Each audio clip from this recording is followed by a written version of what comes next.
today. It's not the most fun event of the year, especially for the Ukrainian artists. And like the first question, where were you when Russia invaded Ukraine on the 24th of February?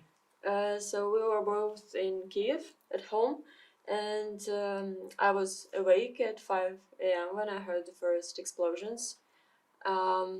And then I had to go wake Diana up with those news.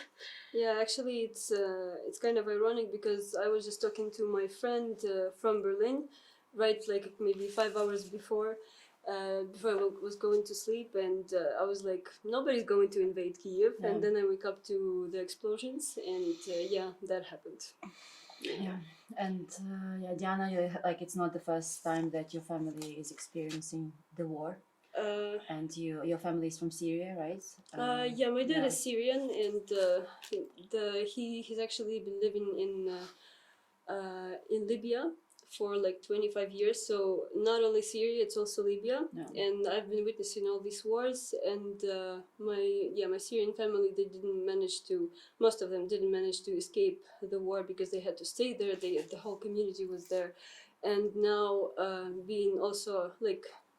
being part of it now in Ukraine is it's very difficult to experience this again. And I think the worst part is also to see the Russian propaganda in act, because how it's just repeating itself, in how it was working in Libya, in Syria, and now in Ukraine. Yeah, I'm sorry. Yeah, and what about your family? Where are they now? My sister is here with me, but my parents are still in Kyiv, and my grandmother is also in Kyiv, and they are determined to stay there.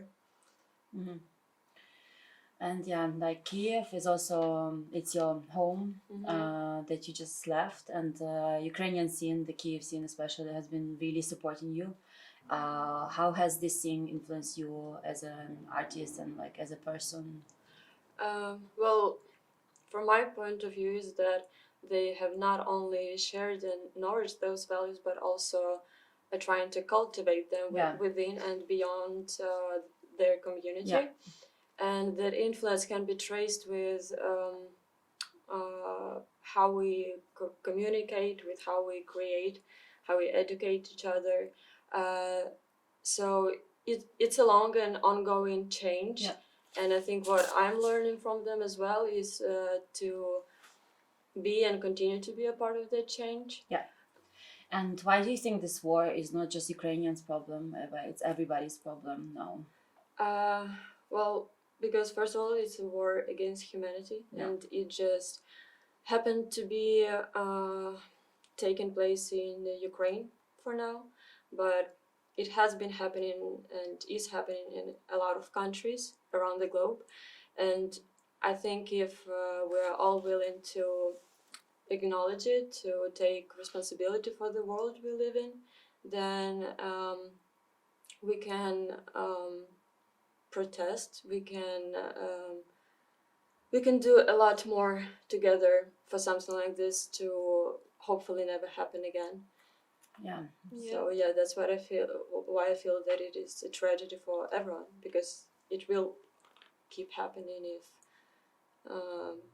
if we don't let ourselves into this situation. Yeah, I think that's actually like the aim of the stream, to make people understand it's not just Ukrainians' problem, it's everybody's problem and responsibility.